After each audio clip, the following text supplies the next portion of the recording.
La clase de hoy va a dividirse en dos partes.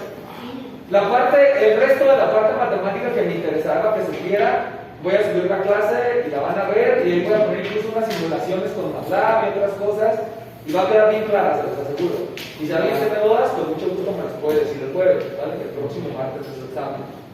Entonces, la clase de hoy, porque ya se nos fue el tiempo, ya se nos acabó el tiempo, carajo. Entonces, el panorama va a estar así. Hoy vamos a ver la última clase de clases. El martes es el examen. El jueves les doy calificaciones y ya no vuelven a ver toda su vida.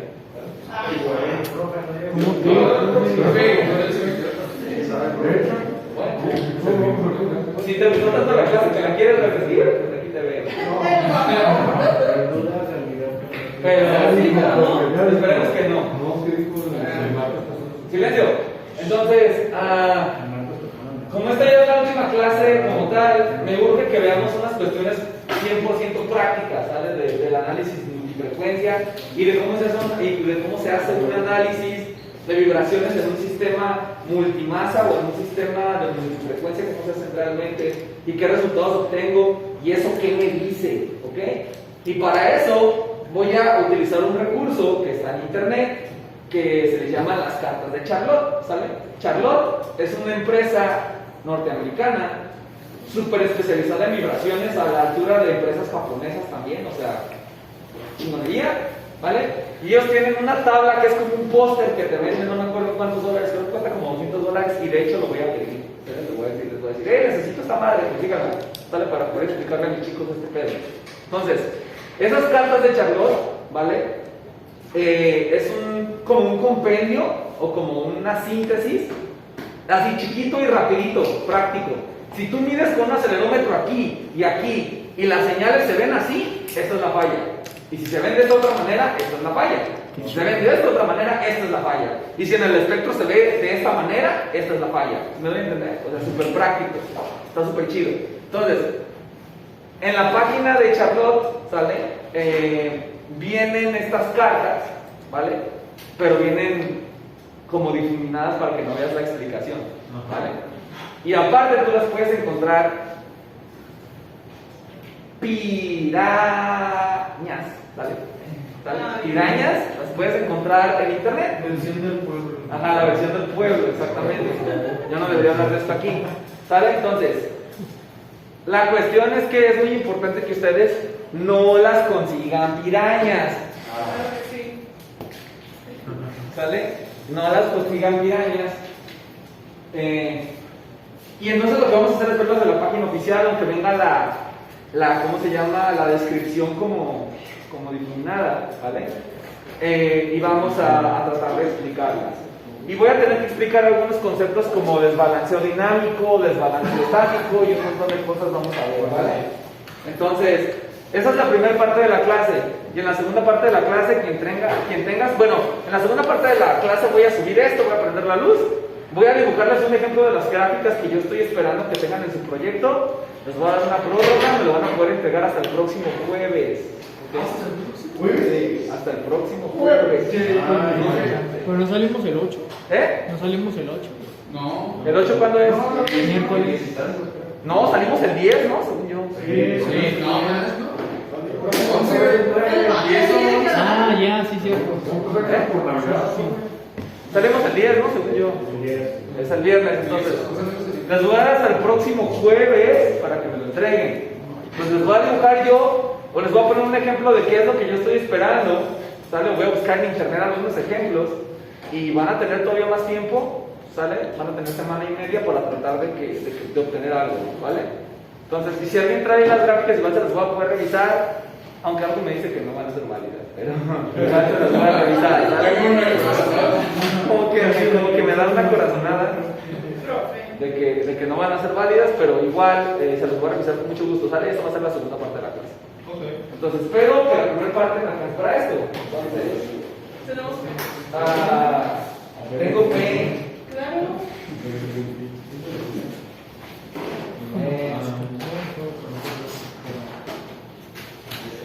¿Sale?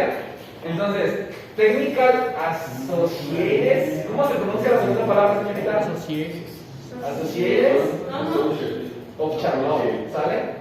Entonces, estos vatos son una riata y ofrecen seminarios y tienen instructores y te puedes hacer una riata tomando cursos con ellos, ¿vale? Entonces, Spanish Wireshark Information. Vibración ilustrada en carta diagnóstica de pared. Aquí está.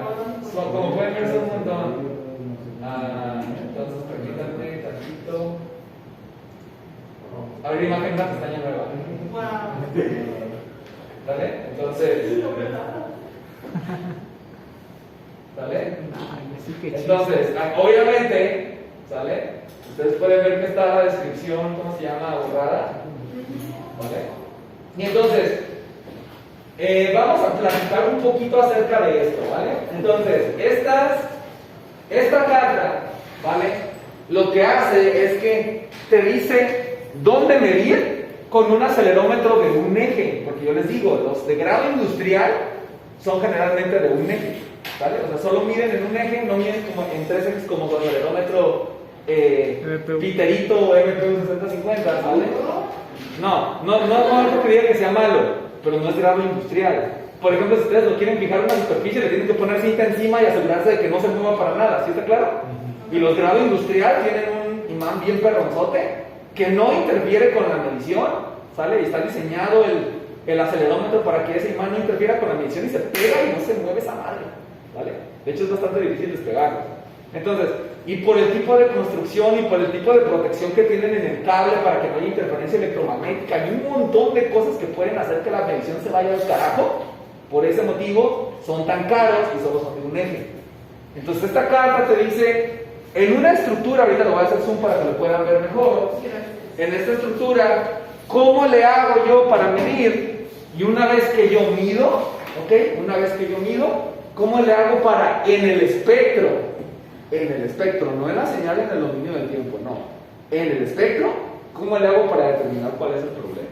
¿Vale? Entonces, insisto, esta es como digamos la carta oficial. Si ustedes le ponen en Internukis así, carta de Charlotte, en buscarlo. ¿Vale? Aquí se encuentran una que es una versión antiguita. Déjenme ver si. Ustedes no deberían estar grabando esto. Bueno, este es de script. Nada, no pasa nada, no pasa nada. ¿Vale? Suscríbanse. Abrir imagen en una pestaña nueva. Mira, me borraron el texto. No. Lo tienes que. Oh, sí, leer gratis durante 30 días. No, gracias. ¿Sale? Aquí le doy hasta que. No, hasta que no. Huevo, ¿sale? ¿Sale? Entonces, aquí pueden ver versiones antiguas. ¿Vale? Obviamente no está completa.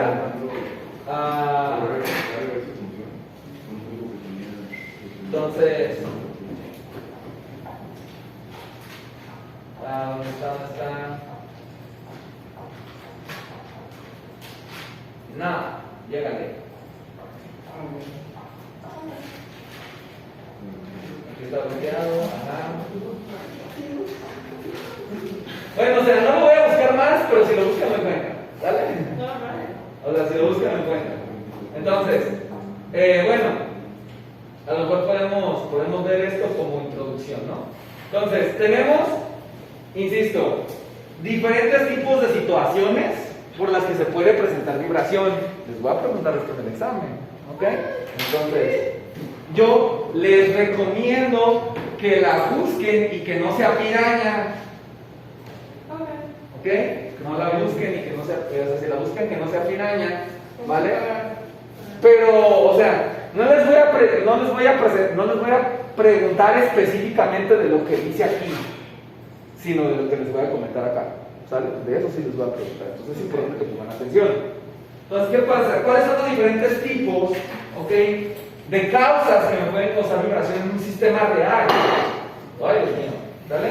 Número 1, desbalanceo de masa desbalanceada, lo que ya habíamos nosotros platicado del motor. ¿Sí me deben entender? Sí. Eso se puede presentar en cualquier sistema que gire, no necesariamente un motor. Puede ser un volante de inercia que está girando, puede ser cualquier cosa, puede ser un ventilador, okay, pueden ser varias cosas.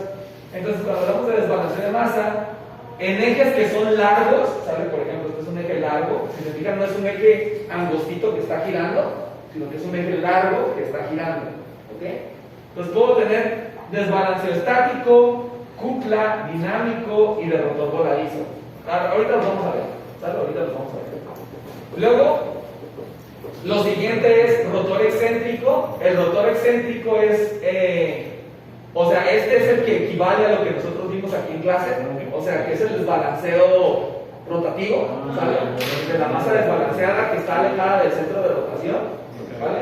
Ese es el rotor excéntrico.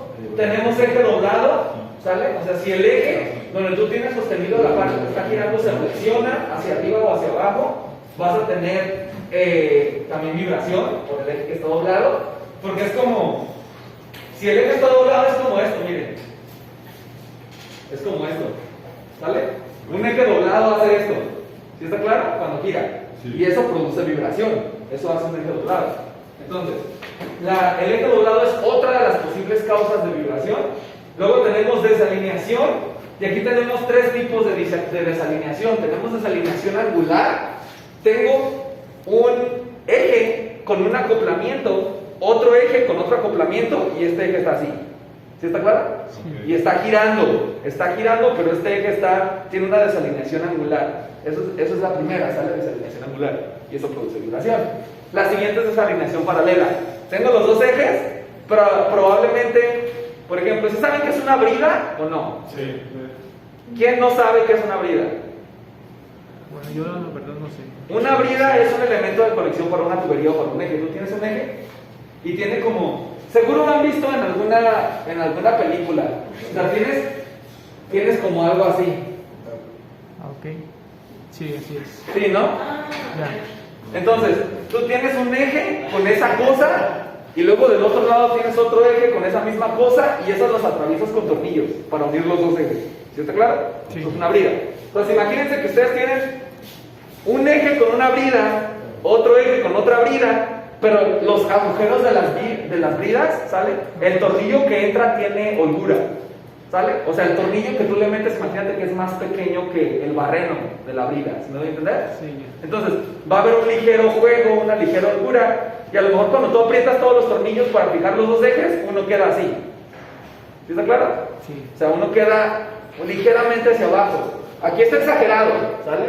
Aquí está exagerado. Y aquí yo también lo estoy exagerando. Muchas veces esta desalineación es de algunos milímetros. Eso es una desalineación paralela. ¿Sí está claro? Sí. Entonces,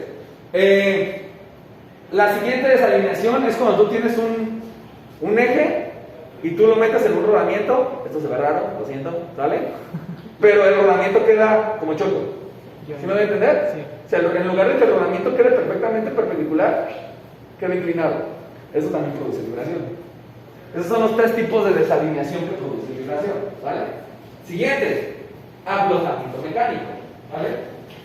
El aflojamiento mecánico básicamente se refiere a cuando tú tienes una chumacera. ¿Quién no sabe qué es una chumacera?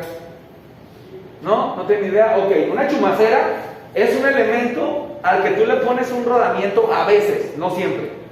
Le metes un rodamiento y mantiene ese rodamiento fijado a una superficie. O sea, esto es la chumacera. ¿Sí me doy a entender? Es una pieza que te permite poner un eje rotatorio asentado en dos apoyos. ¿Sí está claro? Ya. Dentro la chumacera puede tener un valero para que el eje gire bien, pero no siempre se manejan rodamientos. Por ejemplo, si tú tienes un eje de transmisión, grandote, ¿sale? Lo siento, pero es la realidad. De un diámetro grande, no hay rodamientos tan grandes. Si tienes un eje de rotación, un eje que está girando y tiene un diámetro de, no sé, 4 o 5 pulgadas, no hay rodamientos tan grandes. La chumacera, entonces, en la parte interna no tiene un rodamiento. Tiene directamente el eje, pero se le inyecta aceite a presión para que entre la chumacera, ¿sale?, y el eje que está girando allá adentro, hay una ligera película de aceite, no sé si me doy a entender, Sí. que todo el tiempo está ahí, se le está metiendo aceite todo el tiempo a presión para que haya esa película de aceite y el eje pueda girar sin contacto directo metal con metal. ¿Ok? Entonces, el aflojamiento mecánico se presenta en la chumacera cuando tú tienes la chumacera puesta y de un lado te quedó un tornillo flojo. ¿Sí me doy a entender? Sí. Entonces, el eje está girando y a pesar de que no tenga desbalance, la chumacera se empieza a mover y empieza a vibrar, ¿ok? Entonces, a eso se refiere el tipo B, que es cuando hay una determinación de ese tipo, ¿sale? El tipo A es un poco más complicado porque tiene que ver con la base de la chumacera, me interesa que más vean el tipo B, ¿vale? Y el tipo C es cuando el eje a través de la chumacera tiene juego o tiene holgura, entonces el eje como que baila, ¿vale? Tienes la chumacera, imagínate, esta la volteaste así, ¿ok? La volteaste así y entonces ahí va pasando el eje y el eje tiene como holgura, ¿sí queda claro? Sí. A eso se refiere el tipo B, ¿va? Esos son los arrojamientos mecánicos. Luego viene la parte de los rodamientos, ¿vale? Entonces, aquí no me voy a... Este no lo vamos a ver tan a fondo porque es más complicado, pero básicamente cada rodamiento tiene un cierto número de ciclos de vida útil, ¿vale? Puede ser 2 millones, 3 millones, 5 millones, 7 millones de vueltas o varias decenas de millones, ¿vale? Entonces, después de un cierto número de millones, se empieza a degradar y eso empieza a meter ciertas frecuencias en el espectro en función de estas formulitas, ¿vale? Esto no lo vamos a ver muy a fondo, insisto, porque es más complicado, pero básicamente cuando un rodamiento falla, la guía que tienen los balines adentro, ¿se han visto un rodamiento por adentro? ¿Quién nunca ha visto un rodamiento por dentro? Usted nunca, ¿qué más? Usted nunca, ok, hay que ponerse a ver un poquito de mecánica, ¿sale? Entonces, bueno, usted es más seguridad de la informática, usted no necesita que usted... No lo necesita, la realidad, ¿vale? Pero bueno, porque te lo voy a preguntar en el examen. ¿Ok? ¿Qué pasó? Y lo va a preguntar el Ceneval, ¿sale? Porque ya checaron el formulario del Ceneval, ¿sí? Sí, está bien. ¿Vienen vibraciones? ¿Vienen vibraciones? Yo no pensé que venían vibraciones y viene resonancia y viene un montón de cosas de vibraciones, entonces se las pasa al costo. Eso venía en el formulario, yo no lo estoy inventando, ¿ok? Se las pasa al costo. Entonces, generalmente los rodamientos me van a producir vibraciones de alta frecuencia en el espectro, ¿sale? Eso lo vamos a ver en un ratito más.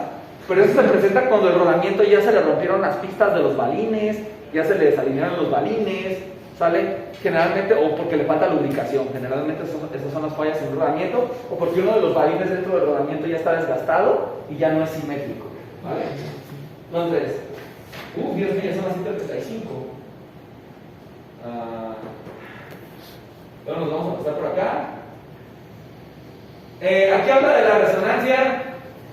No lo voy a explicar ya todavía. Ahí está la bendita curva. ¿Vas? Rozamiento del rotor. El rozamiento del rotor se presenta de la siguiente manera. ¿Se alcanzan a ver mis dibujos acá? Sí. ¿O prefieren que prenda la luz? Sí se ve. No se ven. Ok. El rozamiento del motor se presenta generalmente en máquinas eléctricas. ¿Por qué? Porque tú tienes el rotor y el estator está pegadito al rotor. Pegadito está el estator. ¿Sale? Ay, Dios mío, me quedó todo feo de acá. Ni pedo, ¿sabes? Entonces, aquí está el estator. Y en este estator, en esta zona del estator, es donde están las bobinas de alambre. ¿Ok? Las bobinas de alambre están acá en el estator. Y el rotor es esta parte que está girando. ¿Sale? Y al espacio que existe entre el estator y el rotor, ¿cómo se le llama? ¿Alguien se acuerda? Entrehierro. Es el entrehierro, ¿vale? Ese es el entrehierro, ¿vale? Y el entrehierro, estamos hablando de menos de 1 milímetro a veces, ¿ok? Entonces imagínate que tú tienes un motor, o 1 milímetro, pone. Imagínate que tienes un motor de 100 caballos. ¿Sale? Así, motor de 100 caballos o de 150 caballos o de 200 caballos, ¿sale? Girando a 1800 revoluciones por minuto esa madre, y el puro rotor pesa 2 toneladas, ¿sale? Y roza con el estator, imagínate, ¿sale? Porque tiene alguna holgura en el eje y raspa por la parte de adentro, ¿sí está claro? Esto se ve así, ¿sale? O sea, tienes la onda y tienes como cuando rasca se ve en la forma de la onda. ¿Sí está claro? Entonces, esa es otra causa de vibración, el rozamiento del rotor con el estator, ¿vale? Luego, cojinetes planos, esto no lo voy a explicar porque tiene que ver con hidrodinámica y tiene que ver con remolino de aceite, que es una cuestión de mecánica de fluidos, y ustedes no llevan mecánica de fluidos, ¿verdad que no? No. Que no tienen caso que me metan esto, pero anótenlo, ¿sale? Entonces, cojinetes planos, ¿sale? Esta parte está interesante, ¿sale? Y luego vamos con fuerzas hidráulicas y aerodinámicas, ¿vale? En el caso de rotores, ¿vale? Vamos a hablar del paso de álabes o el paso de aspas, ¿sale? Yo les dije que en un ventilador, ¿sale? Va a haber no solo la frecuencia, o no se va a ver solo la vibración de la frecuencia del ventilador, sino que probablemente también se vea otra frecuencia en función del número de aspas que tenga, ¿vale? Entonces, el paso de aspas se presenta por el número de aspas del ventilador, o el número de álabes que tiene una turbina, o el número de álabes que tiene una bomba, etcétera, ¿ok? Entonces, la frecuencia de paso de aspa, ¿sale? Es el número de álabes que tenga multiplicado por las revoluciones por minuto. O sea, si algo está girando a 1800 revoluciones por minuto, esto equivale a 30 Hz, ¿verdad que sí? Sí, ¿no? Porque lo divides entre 60, equivale a 30 Hz. Entonces, algo que está girando a 1800 RPM va a producir una vibración de 30 Hz, ¿vale? Pero si tiene 5 aspas, también va a producir una vibración de 150 Hz. ¿Se entiende? ¿Sí se entiende más o menos? ¿O no? ¿Sí? Ok. Entonces, eso es lo del paso de aspa, ¿sale? Y luego si tengo yo turbulencia de flujo o cavitación, voy a tener otra vibración también, pero ustedes no saben qué es cavitación, ¿verdad? No. Ok. Crash course de cavitación y mecánica de fluidos. Sencillito. Tienes una bomba, quieres cambiar fluido. La bomba lo que hace es el 90% de las bombas que se usan en el mercado son bombas centrífugas, como las que ustedes tienen en su casa, ¿sale? Esa bomba lo que hace es que agarra el fluido, entra por la bomba por la parte central, le imprime velocidad. No una corriente, ¿no? ¿Sale? No, nomás le imprime velocidad, le da energía cinética, ¿ok? Al fluido. Y eso tiene un montón de efectos. No anoten las ecuaciones, solo las voy a poner aquí, ¿sale? Entonces, la energía total de un fluido. ¿Cómo es que se la sabe? No está nada, espérate. Pues porque sí, porque esto está bien padre y me gusta, ¿sale? Entonces, la energía total de un fluido es la energía cinética del fluido más la energía potencial del fluido más la presión del fluido, básicamente. Y esto me dice la ecuación de Bernoulli, que seguro en algún momento lo escucharon, ¿vale? Entonces, la energía cinética del fluido es la mitad de la densidad por la velocidad del fluido al cuadrado. La energía potencial del fluido es la densidad del fluido por la gravedad por la altura de la tubería, ¿sale? Y la presión pues es la presión total. Entonces, ¿qué es lo que pasa? Que pues yo tengo 3 tipos de energía que tiene el fluido. Y entonces cuando el fluido entra a la bomba, se le entrega energía cinética, ¿sale? Cuando tú le entregas energía cinética, estás incrementando su velocidad. Y resulta que por el efecto Venturi, creo que se llama, ¿sale? Cuando tú incrementas la velocidad de un fluido, su presión baja, ¿ok? Eso es lo que pasa con un fluido. De hecho, precisamente en el ala de un avión, ¿sale? Si ustedes tienen el ala de un avión, ¿les molesta que me esté yendo un poquito por la tangente? No. ¿No? ¿A nadie? No. ¿No? Ok, perfecto. Entonces, en el ala de un avión, ¿sale? Lo que se tiene es que esta superficie curva de la parte de arriba es tal que aquí arriba el aire circula con mayor velocidad que por aquí abajo. Entonces, la presión arriba del ala baja por el incremento de la velocidad del aire. Entonces, tienes menos presión arriba del ala que abajo del ala y el ala sube. ¿Sale? Y por eso vuelan los aviones, literal. Y un alerón en un auto, un alerón de esos que tienen los Fórmula 1, literalmente es un ala volteada al revés. ¿Sale? Literalmente un alerón de un Fórmula 1 es esto. Este ni se ve. Para que lo Un baje. alerón de Fórmula 1 literalmente es esto. ¿Sale? Es un ala volteada al revés. De tal manera que el aire pasa más rápido por debajo del ala que por encima. Hay menos presión abajo del ala que arriba, y entonces eso es un downforce para mantener el auto pegado a la pista. ¿Ok? ¿Quién no sabía nada de esto? Bueno, espero que hayan aprendido algo. ¿Ok? Entonces, bueno, ¿y esto qué tiene que ver con este desmadre? Ahí va, ¿vale? Cuando tú le entregas energía cinética al fluido, su presión baja. Y resulta que la temperatura a la que hierve un fluido depende de su presión. El agua hierve a 100 grados a nivel del mar, en Puerto Vallarta, aquí en la playita, ¿sale? Y aquí en Guadalajara hierve como a 98.7, porque aquí estamos más arriba y aquí en Guadalajara la presión es más baja. Entonces, ¿qué es lo que pasa? Que el fluido va por la tubería, entra a la turbina le da un madral de velocidad y le baja la presión bien cabrón. Y es posible que le baje la presión tanto, ¿ok? Es posible que tanto le baje la presión que hierve a 30 grados esa madre, ¿sale? O el agua hierve a 25 grados o a 28 grados. Entonces, ¿qué es lo que pasa? Que estás bombeando el agua y tú vas a decir, ¿cómo va a hervir el agua a 28 grados? Pues es que le baja un montón la presión, ¿sale? Y a la pura entrada de la bomba, a la pura entrada, en ese punto es el punto de máxima velocidad de fluido, la presión baja extremadamente cabrón, ¿sale? Y eso ocasiona que a lo mejor si el fluido está a 25 grados, ¡pum!, se vaporiza ahí, ¿sale? Y se forma vapor, y se forman burbujas de vapor que van por dentro de la turbina, perdón, por dentro de la bomba, ¿ok?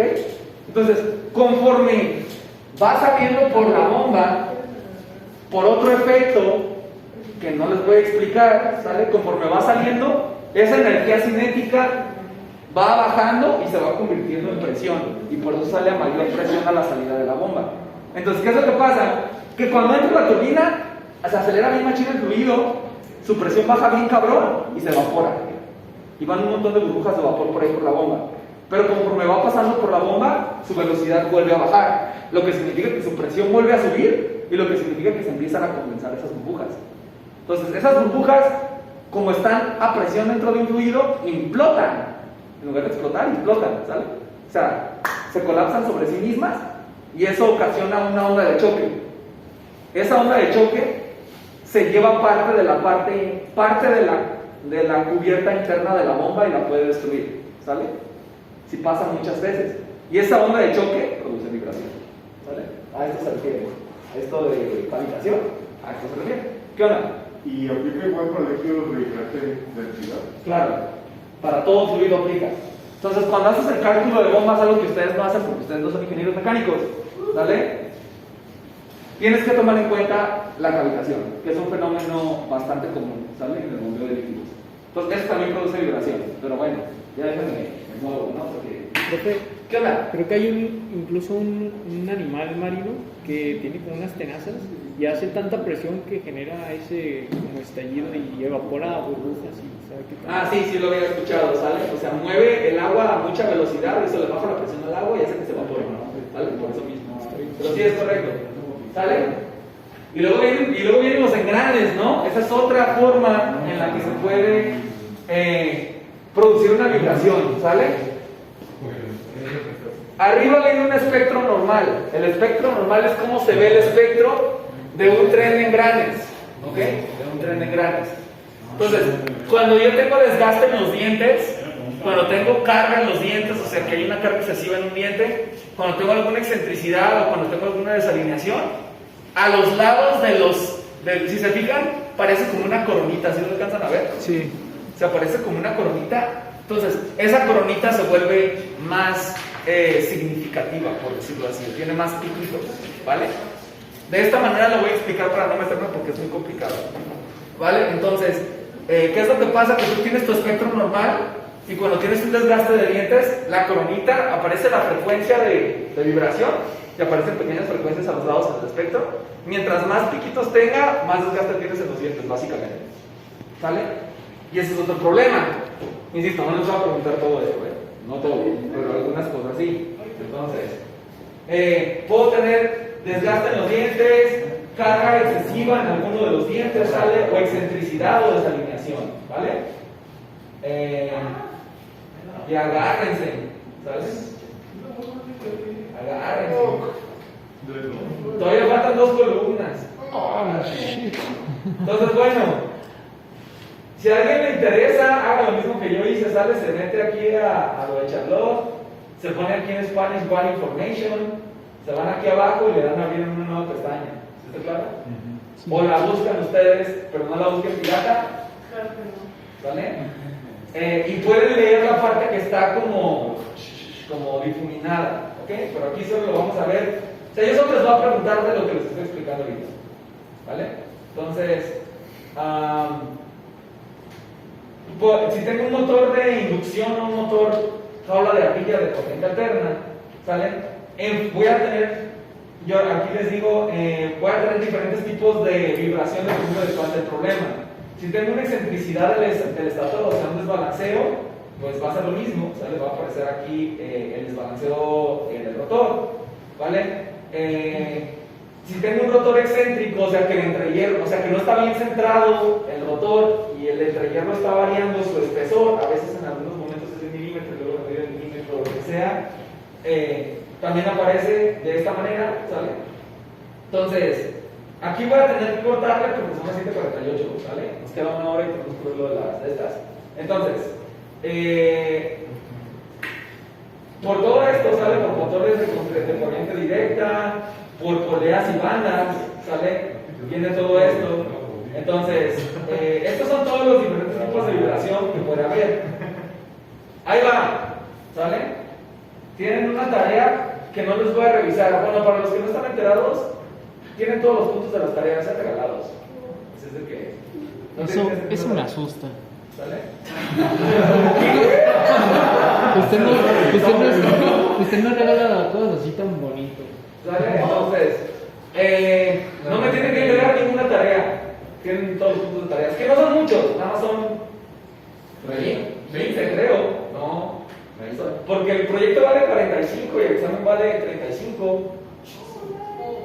Y las tareas valen 20, 10, 20. Algo es algo, ¿no? 20 gratis. Empezamos con algo. 20 gratis, ¿no? Entonces, ¿qué pasa? Que nadie dice gratis. No, que ahí dice gratis. Ok, todo tiene un precio. Entonces,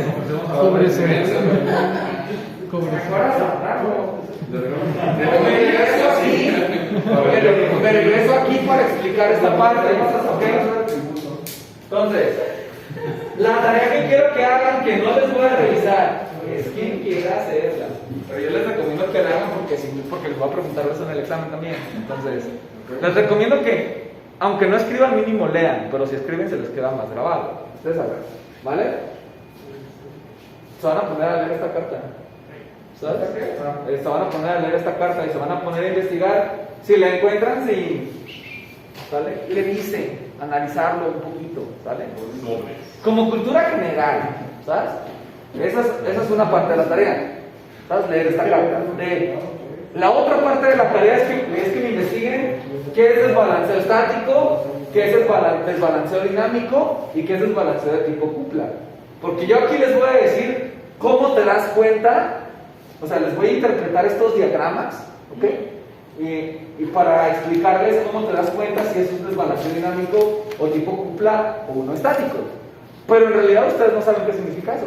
¿Sí está claro? O sea, no saben un desbalanceo estático, qué implicaciones mecánicas o técnicas tiene respecto a un desbalanceo dinámico y cómo corregirlo o cuál es más dañino. Eso no lo saben. Eso es lo que tienen que investigar de tarea y eso sí se los voy a preguntar en el examen. ¿Ok? Entonces, de estos tres. ¿Ok? Entonces, ¿se acuerdan que cuando yo les dije que veíamos vibración casi nunca nos importaba la fase? ¿Se acuerdan? Que les dije, nomás nos interesa la amplitud, eso es lo que nos interesa. Y la fase no. Pues aquí sí. ¿Vale? Entonces, la razón por la que sí importa aquí es porque tú vas a realizar no una medición, vas a realizar dos mediciones y las tienes que comparar. ¿Sale? No solo tienes que comparar los espectros, ¿sale? Que correspondan los espectros, que sean muy parecidos, pero tienes que ver el desfase cómo está, ¿ok? Y yo les había dicho que todas las vibraciones forzadas son ondas periódicas, ¿ok? Y tú le aplicas Fourier y tienen un cierto ángulo de desfase y por lo tanto se puede se pueden representar como fasores. ¿Se acuerdan de los fasores? Allá. Digo, yo a ustedes no les di en quinto, lo medio vimos en octavo en máquinas, pero los fasores es un número complejo que me representa una onda. ¿Sí se acuerdan? Y tiene una magnitud y tiene un ángulo. ¿Ok?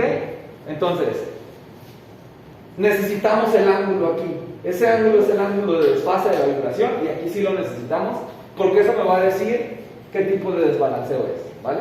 Entonces, el desbalanceo estático básicamente es esto. O sea, si tú agarras, si este es el eje y este eje está girando, ¿sale?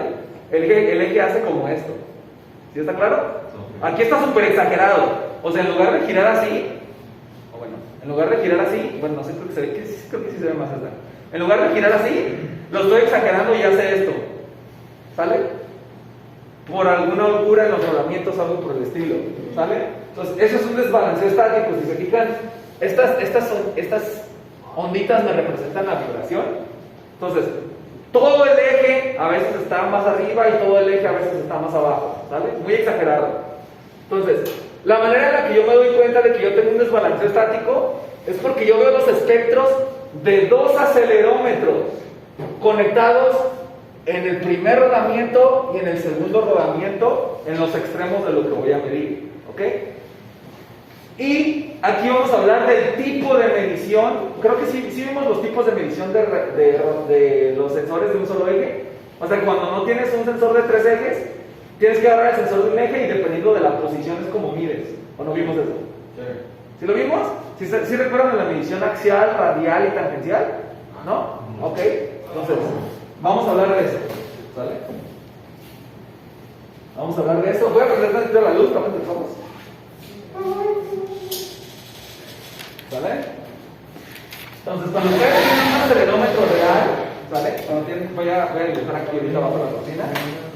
Cuando tienen un acelerómetro real, ¿sale? Y este acelerómetro es solo de un eje, ustedes imagínense que tienen esto.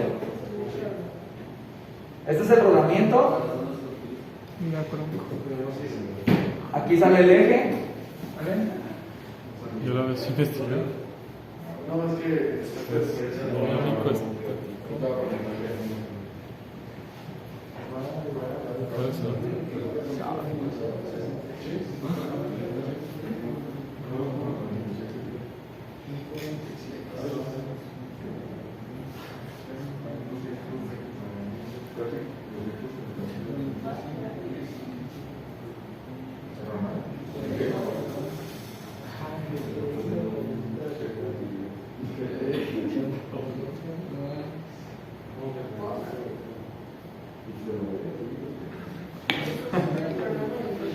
Entonces, imagínense que esto es esta cosa que estamos viendo aquí, ¿sale?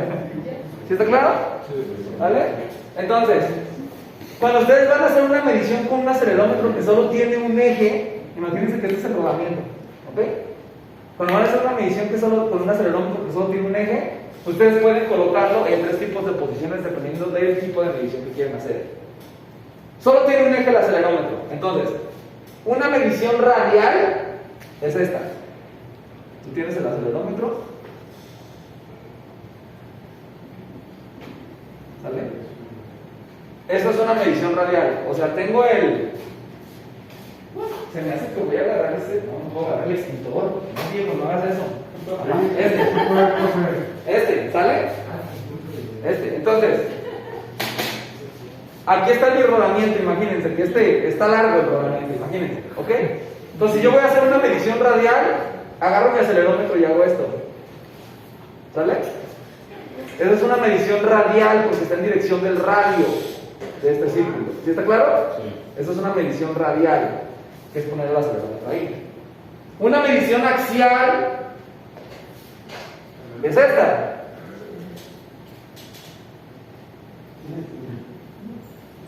Perpendicular. ¿Sale? Eso es una medición axial. ¿Sí está claro? O sea, no estoy midiendo yo aquí. Porque si mido aquí, obviamente yo voy a detectar estas vibraciones. Porque el acelerómetro solo tiene un eje. Este acelerómetro solo mide para arriba y para abajo. Si yo lo muevo a la derecha o a la izquierda, no voy a detectar nada. ¿Estamos de acuerdo? Entonces, si yo hago una medición radial, ¿ok? lo que estoy detectando es vibraciones así. Y si hago una medición axial, ¿sale? Por un lado, ¿sale? Estoy midiendo vibraciones así. ¿Sí está claro? ¿Se entienden ahorita estas dos? Sí. Ok, va la tangencial. Eso está más difícil. Entonces, una medición tangencial, y se lo va a preguntar en el examen. ¿En serio? ¿Sale? Entonces, una medición tangencial, híjole, ¿cómo les explico? Es así. ¿Sí me va a entender? Pues sí, O sea, no sé cómo tocar una parte. No, es que, o sea, porque o sea, esta es una radial y una tangencial es esta. Y ustedes van a decir, ¿cuál es la diferencia? pues que forma una línea. No, que la medición tangencial es tangente, pues, como su nombre lo indica, a la trayectoria. Entonces, esa medición tangencial, más que para medir aceleraciones, sirve para medir velocidades muchas veces. Casi no se usa, pero la radial y la axial sí. ¿Quedaron claras las primeras dos? Sí. La radial y la axial. ¿Sí? ¿Dudas? ¿Me puedo regresar a la carta?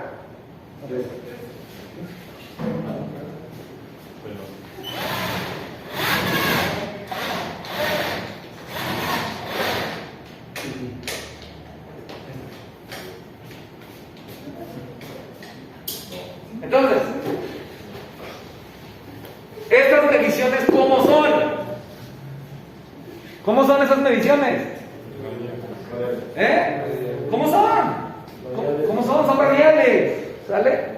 Entonces me está diciendo, mira, si cuando tú tienes que colocar tus acelerómetros en los rodamientos de lo que quieres medir, del eje que tú sospechas que está desbalanceado, ¿ok? Tienes que hacer una medición radial en ambos.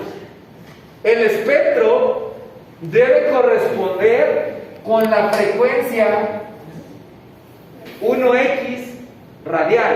Por ejemplo, si esta cosa está girando a 1800 revoluciones por minuto, esos son 30 revoluciones por segundo o 30 Hz. Este espectro tiene que ser de 30 Hz, eso significa 1x. ¿Se queda claro? Entonces debe ser un espectro de 1x, pero fíjate, ¿sí se fijan en esa rayita que tiene ahí arriba? ¿Sale esa rayita? Esa rayita me indica la fase. Si las dos mediciones están apuntando en la misma dirección, significa que están en fase. ¿Sí está claro? ¿Sí queda claro esto? Sí. Entonces, dos mediciones en fase se ven así. Si tú tienes un eje del tiempo, ¿sí alcanzan a ver? Sí. ¿No? Esto sería una medición, esto sería, imagínate que esa es la del acelerómetro de la izquierda y la del acelerómetro de la derecha está ahí mismo, en fase. ¿Sí está claro? Eso es una medición en fase y eso me indica que las dos vayan hacia arriba o que las dos vayan hacia la derecha o que las dos vayan hacia la izquierda. Eso me indica que están en fase. ¿Sí está claro? Y entonces me dice, mira, si tú haces una medición radial en los dos rodamientos o chumaceras extremos al eje que tú quieres probar, obtienes en el espectro un pico de 1x, ¿sale? Que corresponde con la velocidad de rotación. Y ambas tienen la misma fase y es desbalanceo estático. ¿Es por eso que le estamos hablando? Exacto, ¿sale? Y el dispositivo de análisis de vibraciones, el de ustedes no lo hace. Pero el que si compran un industrial, ¿ok? Ahí también te va a decir no solo la magnitud, sino que también te va a decir la fase. ¿Sí está claro? ¿Qué es desbalanceo estático y qué problemas causa? Esa es su tarea y se las va a preguntar en el examen. ¿Estás? ¿Queda claro? ¿Dudas hasta aquí? ¿Nada? Vamos con el desbalanceo tipo cúpula. ¿Ok? Entonces, Profe, solamente una duda. ¿También se le conoce como de tipo par? creo que sí. Porque, bueno, hice una investigación y me parece más o menos eso. Ok, bueno. Entonces, en el tipo cúpula te dice, ok, te vas a aventar dos mediciones de qué tipo? ¿De qué tipo? Radiales, ¿sale? Son mediciones radiales, pues son acelerómetros. Entonces me dice, mira, mides lo que quieres medir en los dos chumaceras o los dos rodamientos, medición radial, y si en el espectro obtienes igual un pico que corresponde con la frecuencia de giro del eje, si es un eje de 3600 revoluciones que gira 3600 RPM, eso equivale a 60 revoluciones por segundo, 60 Hz. Entonces, si tú tienes un pico de 60 Hz, ¿ok? Y te fijas que están desfasadas 180 grados, eso significa, ¿sí lo ven? Pi radianes. ¿Sale? ¿Sí lo ven? Si están desfasadas 180 grados, tienes un desbalanceo tipo cúpula. Y en ese desbalanceo, el eje no se, o sea, un eje normal se ve así, un eje con desbalanceo estático se ve como así, que hace esto exagerado, y uno tipo cúpula hace esto.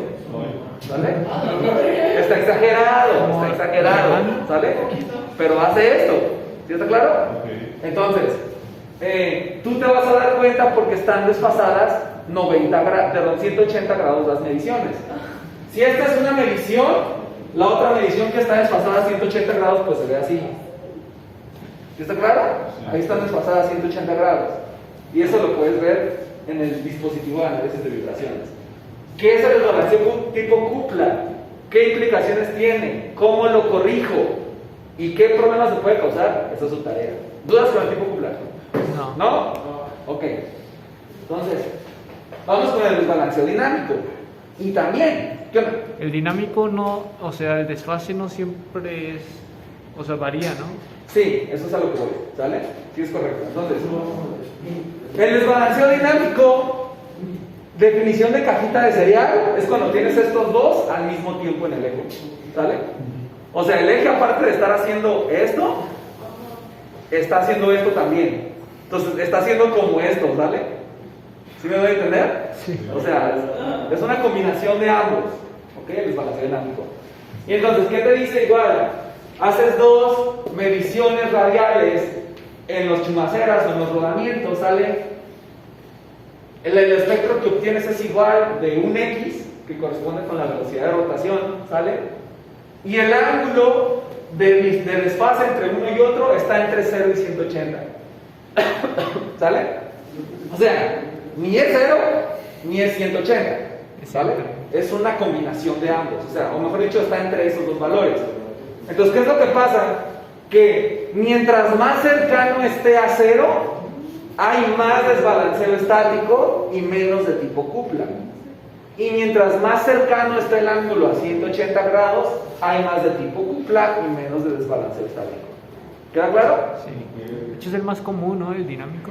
Sí, casi todo siempre en ejes largos casi siempre tienes de los dos combinados, entonces es el desbalanceo dinámico. ¿Dudas? ¿No? Vamos a revisar el último ya para terminar. Y el último, ¿sale? Es el desbalanceo en voladizo, ¿sale? En voladizo. ¿Esas son axiales? Exacto, esas son mediciones axiales, ¿sí lo ven? Sí. ¿Sale? Son mediciones axiales. Entonces, yo no sé, pero yo veo a todos cotorreando, me los voy a ensartar en el examen. Profe, ¿por qué dice 1 por 1 axial y radial? Ahorita explico, ¿sabes? Entonces, el desbalanceo del rotor en voladizo se presenta porque tú tienes el rotor en voladizo, o sea, como aquí. Por ejemplo, este puede ser las pompas de un ventilador, imagínense, ¿sabes?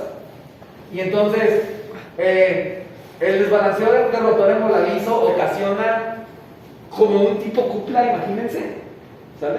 O sea, también hace como esto, y eso produce, pero como está en voladizo y como solo está apoyado de un lado, eso ocasiona problemas en los rodamientos, o sea, provoca vibración axial, aquí, o sea, esta cosa se estaría como moviendo, estaría como bailando, y también estaría haciendo como hacia los lados, ¿me voy a entender? O sea, produce de los dos tipos de vibración, ¿vale? Porque está en voladizo.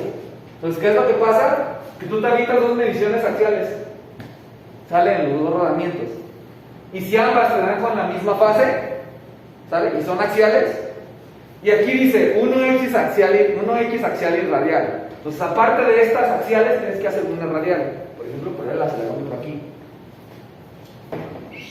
¿Sale? Y si las tres mediciones, las de los dos acelerómetros en axial y un acelerómetro en radial, todas te dan 1x, ¿sale? Todas te dan 1x, el pico, entonces tienes un desbalanceo de por motor en voladizo. ¿Sí queda claro? Así de sencillo. Entonces, la razón por la que yo les expliqué esto es porque esta nomenclatura se utiliza en todos lados, ¿vale? O sea, si ustedes se ponen a ver, por ejemplo, acá en la desalineación, ¿Sale? Esas mediciones, ¿qué son? ¿Qué son? Son axiales, ¿vale? Y están separadas a 180 grados. Entonces tú sabes que si yo realizo una medición en un eje que está flexionado, ¿sale?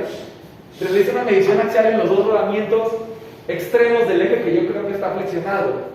Y resulta que me dan un espectro de una vez la velocidad de rotación. Imagínense que gira a 1800 RPM, entonces me va a dar un espectro de 30 Hz y me da otro espectro de 60 Hz, o sea, me dan estos dos, más o menos con esta proporción, y me fijo que están desfasados 180 grados uno de otro, entonces tengo un eje doblado.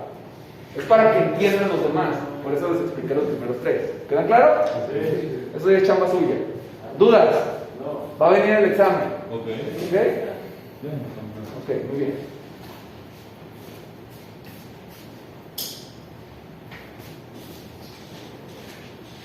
En el del B el primero es ¿cómo se dice? Sobre la carcasa del motor. Es tangencial el de abajo. ¿Este? Ajá. No, son radiales los dos. Son radiales, pero uno sobre la carcasa del motor. Si fuera más redondo sí sería como tangencial, ¿no? No hay ninguna tangencial, casi nadie las usa. No la vas a encontrar aquí, ¿vale? Entonces, bueno. Sí, va a estar difícil el examen porque no están poniendo atención. Ni modo. Turbo F, ¿sale? Entonces, ok. Vamos con la segunda parte de la clase que va a media hora, ¿vale? Es qué yo esperaba o qué cosas espero, ¿no? En su fíjense. Déjame abrir.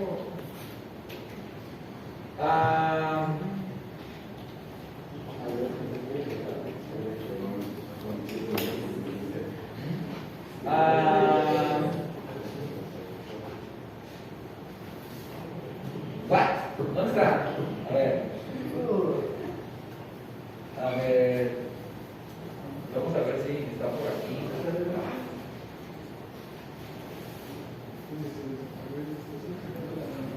Aquí está. Entonces,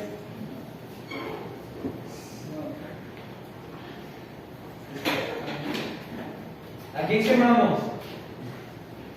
Ay, no sé. H. para dar lo que va a quedar. Creo que Echeverría y Padilla lo hicieron juntos, entonces. Es lo mismo. Violaciones forzadas, ¿sale?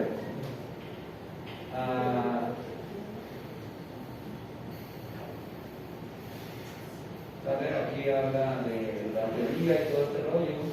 Habla de Fourier. Sí, les iba a dejar un video de la transformada de Fourier. Este video es la onda, ¿sale? Este chavo lo usó para demostrar las cosas. Creó esta cosa él, ¿sale? Con un motor y varias cosas. Y esta fue la señal que obtuvo, ¿sale? Obviamente, como esta señal es de un sistema creado, sale más bonita, ¿vale? Sale más bonita. Entonces, esta señal es una señal periódica. Obviamente tiene como, o sea, no es perfecta, pero es periódica, ¿sale? Es periódica. Y entonces tú sacas, no, sí, deja apagar los diablos. Voy a joder las lámparas y me las van a cobrar. Y los ojos también. ¿Eh? Y nuestros ojos. Sí, los ojos también. Los que van a cobrar como nuevos, ¿no? Entonces, esta es la señal que él obtuvo, ¿sale? Y le sacó el espectro de Fourier, ¿sale? Y obtiene, obviamente la fundamental, que es como la más grandota, es esta, ¿sale? Esto es como un seno, ¿sí se fija? Pero hay otra metida aquí, una de alta frecuencia metida aquí. ¿Me van a entender? Entonces, estas aparecen un poquito más acá. Aquí está, fíjense, esta es otra, ¿vale? Este es el sistema que él construyó, ¿sale? Y aquí está el espectro con todas las frecuencias, ¿sí lo ven? Con las frecuencias que aparecen, ¿vale? Aquí le hizo otras modificaciones, identificó las frecuencias principales y vio a qué correspondían, ¿vale? Al ventilador, ¿sale? Al motor, ¿sale? Y sí corresponde, y a la polea también corresponde, ¿vale? Hizo esta tabla de comparación. Y aquí está el código de esta cosa, pero bueno, a ver, síganme el código. Entonces, no, ¿qué pasó? Para comparar las cosas, No, el vato. O sea, aquí está el de Alondra y Jason, ¿sale? Las figuritas, muy bonito ¿cómo se llama? Su referencia, ¿sale? Oh, Dios mío, creo que lo cerré. Ah, no, ya lo tenías que grabar. Entonces, bien bonito con su referencia y toda la cuestión, ¿vale? Hablan igual del sistema, ¿saben? Toda la parte teórica. Ellos midieron un ventilador y ahí colocaron el acelerómetro y vean la onda que obtuvieron, ¿sale? En las diversas posiciones. El espectro, y aquí se ven las frecuencias, ¿sale? En la posición 1, en la posición 2 nada más se ven 1, pero aquí se pueden ver varias, o sea, se ven los picos, ¿sale? Los picos característicos de las señales. Pues quería que vieran eso, déjame buscar otro. Aquí no lo entregó, ya me encontré. Para el Boboa. ¿Eso cumpleaños de hecho? Sí, lo felicité. Sí lo felicité. Ya está viejillo. Resonancia, todo este rollo, ¿sabes? Todo lo que hizo, también los dos ventiladores y una licuadora. Tenemos una licuadora. Esta es la señal que obtuvo, ¿sabes? En las diferentes posiciones. Le aplicó Fourier y identificó los picos. Aquí casi no se notan, pero ahí están los picos, ¿sabes? Ahí están los picos y los comparó y toda la cuestión. Más o menos eso es lo que espero. Más o menos. ¿No si lo vamos a hacer qué? Bien, ok. Ah, no, este es el mismo. ¿Quién más veo? Moreno. A ver, nomás. A ver el video. A ver el video. ¿Qué? Manda eso que grabar el video. Tenemos que grabar video. Dale, aquí están las señales obtenidas. Entonces aquí está el FFT y aquí se pueden ver los picos. ¿Saben? Nada más que ellos no lo aplicaron bien. Miren, aquí están los picos de frecuencia. Y ya, a ellos les saqué, a ellos les puse creo que como 8. ¿No? Les faltó. Entonces, bueno, ya lo quería que vieran. Quiero prender la luz. Ahí va con los ojos, me siento. Ya le, entonces, ¿dónde paso primero? Allá paso primero y luego ¿quién? Aquí y luego allá y luego allá. Entonces me voy así. Lo